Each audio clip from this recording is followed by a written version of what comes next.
Hey everybody, my name is Brandon. Welcome back to Cinefessions, where we talk all things media. And finally, after years and years of waiting, we have a 4K upgrade this week that I am so excited to talk about. Signs by M. Night Shyamalan was finally given the 4K treatment. I owned this on DVD, I owned it on Blu-ray, I actually owned it on VHS as well.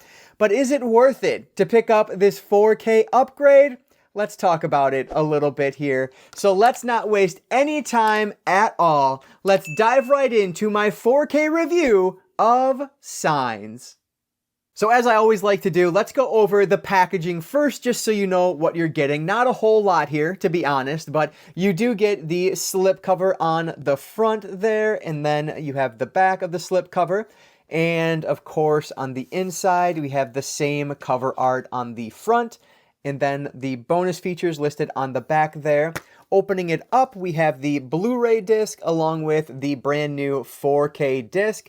No reversible cover art, as you would likely expect in a release like this. And I'll just say, look how young Joaquin Phoenix looks right there. Like, he looks like a baby, and that just cracks me up that he looks so young on this cover art here. But that's what you're getting with this. So not a whole lot, but it's good enough for what it is. So if you've been following this channel for any length of time, you probably already know that Signs from 2002, directed by M. Night Shyamalan, is one of my all-time favorite films. This is a movie I saw 3 times in theaters when it was brand new. Loved it every time. I owned it on DVD when that released. I own the 4K now, of course. I had the Blu-ray prior to that, and I recently grabbed it on VHS not all that long ago. Like, I love this movie, and that's why there was a no-brainer to pick up this 4K release. So with Signs, we are following the Hess family. The patriarch is Mel Gibson. His younger brother is living with them now because the matriarch of the family has passed away about 6 months ago. And then we have the 2 young kids, played by Rory Culkin, who is great, and Abigail Breslin, who I think is just fantastic in this film. And actually, I was thinking about it while watching through this time. I wonder if, because I love this movie so much, and one of the main actresses is Abigail Breslin, I wonder if that was in the back of my mind when I named my daughter, kind of subconsciously, because of course my daughter's name is Abigail. But anyway, the Hess family wakes up one day and they find crop circle in their backyard, and they have no idea how it got there, of course. Well, they bring the sheriff in, they're talking through all these various reasons why it could be. Is it a hoax? Is it real? What is going on here? But then they discover that all of these other crop circles are popping up all around the world, and so it becomes, what of it? What does this mean? Where are things going from here? And that's basically where things pick up. Chances are you know what this movie is about already, but if not, I'll leave it there just to avoid any spoilers. But like I already said, this is an all-time favorite of mine. There's no doubt where this review is going, but what I love about this movie so much is, number one, the acting. It is phenomenal across the board. The chemistry that these actors have together is palpable on the screen. I think they do such a wonderful job. There's a moment in this where the 2 brothers are sitting on the couch, and it's where we get kind of a memorable monologue here from Mel Gibson's character, Graham. And the way they sit on the couch together is so intelligently directed by M. Night Shyamalan, because they sit in the exact same way. And it just really helps to point the audience, to let the audience know, without saying anything more, that these 2, in fact, are brothers. It is just such a cool moment. I really noticed that last night while I was watching through this. I can't even tell you how many times I've seen this one now. But I loved that moment. The direction in this is excellent. M. Night does such a wonderful job throughout this entire film. His use of the camera, I think, is so well done. There are moments where it becomes handheld at points, which is almost out of place in a film like this, but yet he still makes it work, and it all jives together really well. In addition to that, something I really noticed on this most recent viewing is the fact that so many characters that are talking are not shown on screen. What I mean by that is if there is a scene where Graham is talking, for example, it might be focused on his brother or one of the kids and what their reactions are. And that happens through a lot of this film. Shyamalan does that quite a bit through here. And I don't know if I noticed it in the past, really, at least as much as I did this time through. And I think it's interesting because instead of focusing the camera on who's talking, which is kind of the norm, right? We get the reactions to the people that he's talking to or she's talking to. And I just think that's a unique way to go about it. Obviously, it's done all the time, but not in quite as consistent a way that I saw it through this film. So it's just something that really stood out to me on this latest viewing of this movie. Now, I'll throw it out there right now. I am not a religious person at all, and I guess I'll leave it there, but I cannot stand movies when they try to shove religion down your throat. I despise those movies. But this is a movie where it's very subtle how it's played out throughout. And I know a lot of you might disagree with it being subtle, but the name of the movie is Signs, right? One of the last words his wife says to him is see, which I just picked up on, and this time through, see the signs as you're going through this. Our Graham's character ended up, he was a preacher before his wife passed away, but then when his wife died, he ended up, kind of renouncing his religion. And he says in the movie, I will not spend one more minute, I will not waste one more minute of my life on prayer. And that is a huge aspect of this film, is him trying to, is he going to find this religion again or find this faith again as he makes his way through this film and through the events of this movie. There's a moment in the beginning of the film, I think it's one of the first times we meet Graham as a character. The shot is on like a bathroom door, and you can see to the one side that there's a spot on the wall where a cross clearly hung for a very long time that is no longer there. You just see the outline of the cross. I love that. The camera doesn't rest on that in the center of the film, of the screen. It's just a part of the shot. Obviously, you're intended to see it, which you do if you watch the movie, but I loved that aspect of it. It plays into kind of the subtlety I feel with the religious or the faith-based aspects of this movie. I love this film so much. Everything about it from start to finish is so important. That's another thing I noticed this time through, is that every scene has its place. Every moment has relevance as the movie continues. And again, I'm trying to be vague, as vague as I can to talk about this movie because I don't want to spoil it for anybody. But the signs are there throughout the entire film, intentionally, and I just think it works so well. Are there plot holes that you could point out and things that just don't make sense about where the movie goes? Sure. Do I care? Not at all. Because everything leading up to it works so well that I just don't care about those plot holes that people point. It doesn't mean anything to me. I was so invested with this family, with where these characters were going, that I didn't notice that in the first 5 times through, right? Not until I went online and started doing more research on the film was I able to look back and say, yeah, that I could see that being a quote-unquote plot hole. I get that, but I don't care about any of that. This is a film that I adore from start to finish. Every moment in this has relevance. Every scene is important in one way or another. The way Graham's character is, just kind of how emotionless he is throughout this, and then how that builds to the climax of the movie is so perfect.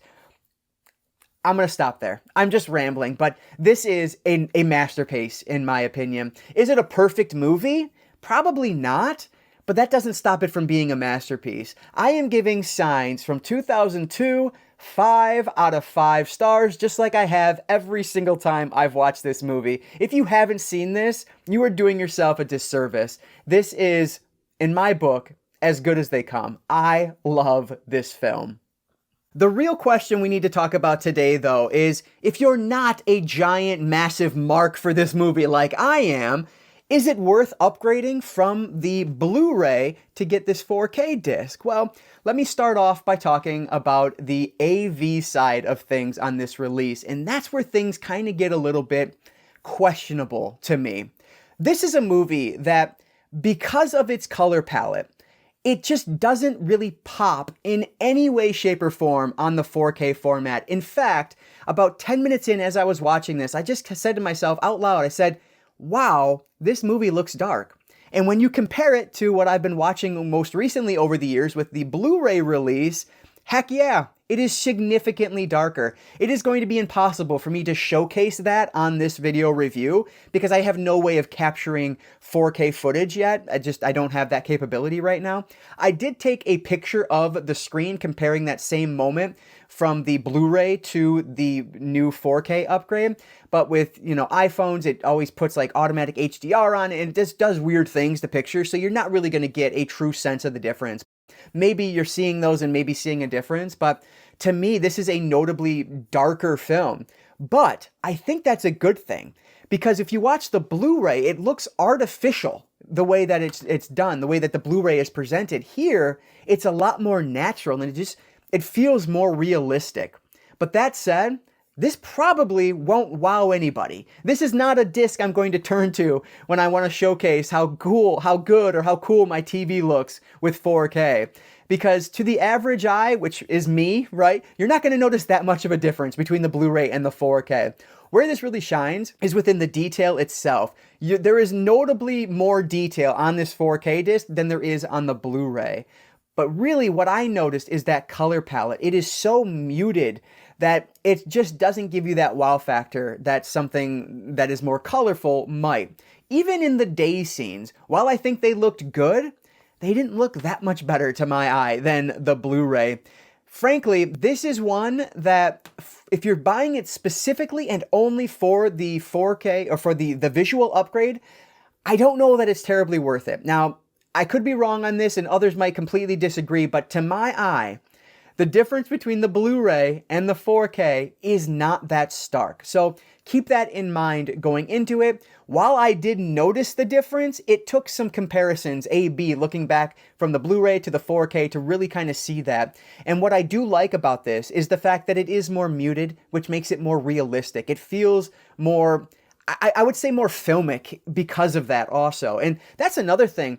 The film grain on here is present, but it is not overt at all. I really had to pause and look for it to see it. So I'm not going to say that they applied any DNR tactics on this because I don't know that that's the case. I didn't get that glossy look that I do get a lot of times with when you can see that DNR's been applied. But because I didn't get that, I don't think that that's the case. It just is a movie that doesn't have a whole lot of grain to it for whatever reason, at least on this 4K transfer. So I feel like this is going to be one that might be a little divisive for people, whether they really like it or really dislike it. For my eyes, I think it's a interesting upgrade. The colors are different than the Blu-ray, and I think they're better because they feel more realistic, but not everyone's going to like that. Some people just want brightness, and they're not going to get that with this 4K release. So this is one that it does not have Dolby Vision, but it does have HDR10 color grading, so that is a factor here. And before I move on to the audio, the biggest spot I noticed in difference between the Blu-ray and the 4K are in the dark scenes.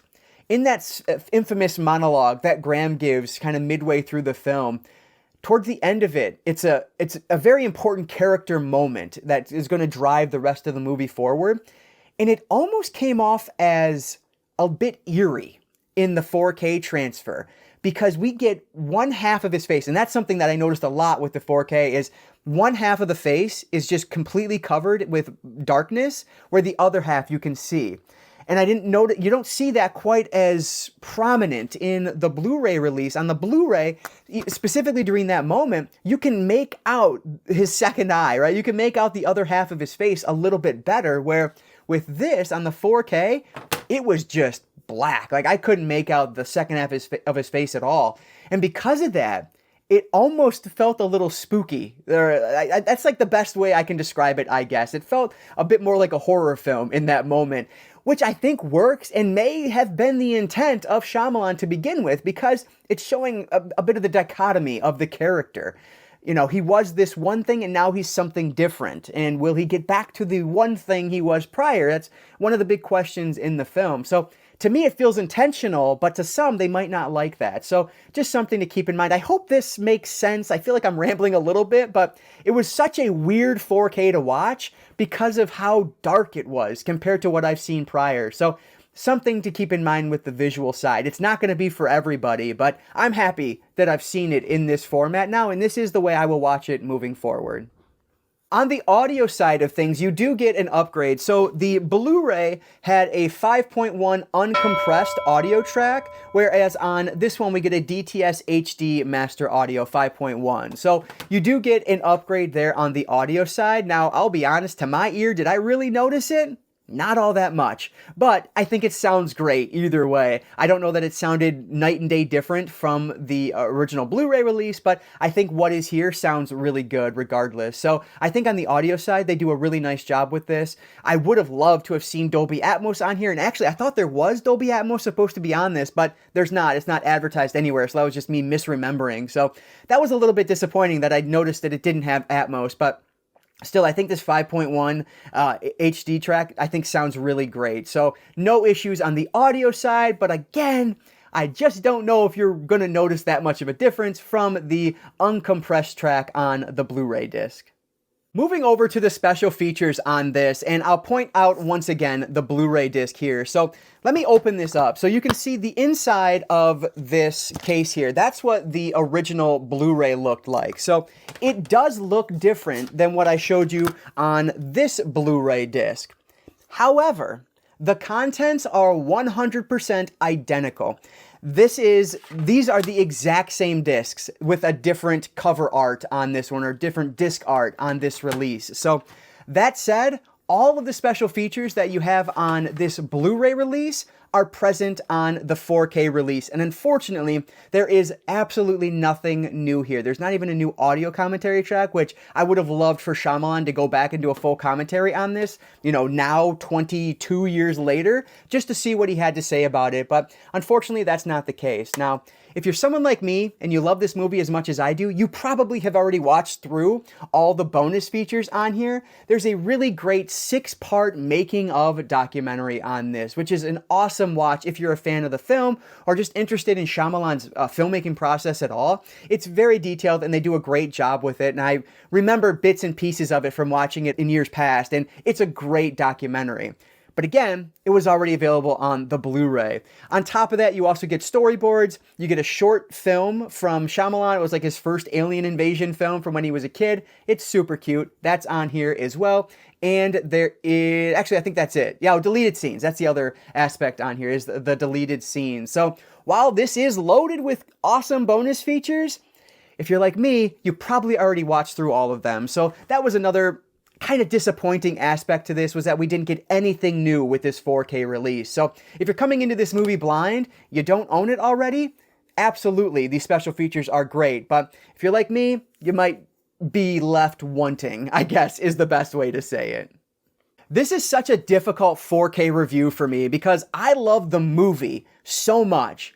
However, the 4K disc itself leaves a little to be desired, quite frankly. Number one, the special features are identical, so if you've already watched through them, you're not getting anything new here. And number two, most importantly, the reason that people are going to want to get the 4K upgrade is for the AV side of the disc. On the audio side, I couldn't notice that much of a difference to my untrained amateur ears. You may be different. And then on the video side, I think the difference isn't terribly noticeable, but if you do an A-B comparison, you can definitely see the difference. But I don't know that everyone is going to love the difference. I guarantee you, there are going to be people out there that say that the Blu-ray release of this looks better to their eye than the 4K release. I would disagree with that. I think the 4K does look better because it looks more realistic. But I understand the argument, like I totally get that. And again, the dark scenes are where this one really stands out to me on the 4K versus the Blu-ray. But a lot of people aren't going to like that. So this is one that I'm happy to own it, but take everything I've said and make your own decision on this, like I always say with all of these, of course. But I just don't know that I could recommend this to anyone who's not a massive fan of this film. Because I don't know, I can't promise that this is going to be an AV presentation that you're going to be super thrilled about. Now, check other reviews because, as I say, I am as amateur as it comes with this stuff. I am looking at it from the layman's point of view. But from my basic eyes and ears, this was a decent upgrade, but not something that might be worth $35. So it might be something to wait for a sale on. So I am going to give the 4K release of Signs 3 out of 5 stars. All right, have I mentioned in this review that I really enjoy the movie Signs? Because I feel like I haven't said that nearly enough. Obviously, I'm being sarcastic. I just think this is a film that everyone needs to see at least once. You might not love it, because I know a lot of people don't, but if you're like me, it might hit you in the right way. And actually, I didn't even mention it in the review, but I teared up like 3 or 4 times watching through this. It just hits differently. 1, when you have kids. 2, when you've lost, a parent. It just hits differently watching it now than the last time I watched it. And so I teared up multiple times throughout this, which I'm not too ashamed to admit, apparently. But anyway, I would love to hear from you guys down in the comments below. Are you planning on picking up this release on 4K? If so, what were your thoughts about it? Are you passing on it? Just let me know whatever you're thinking down in the comments below. I appreciate any and all thoughts down there. So thank you so much for that support. That is going to do it for today, guys. If you made it all the way to the end here, thank you so much for making it here. I love that. That makes a big difference to the channel. So thanks so much for that. Before you all go, I will just encourage you all to consume some media today. Thanks again for watching, and I will catch you all next time.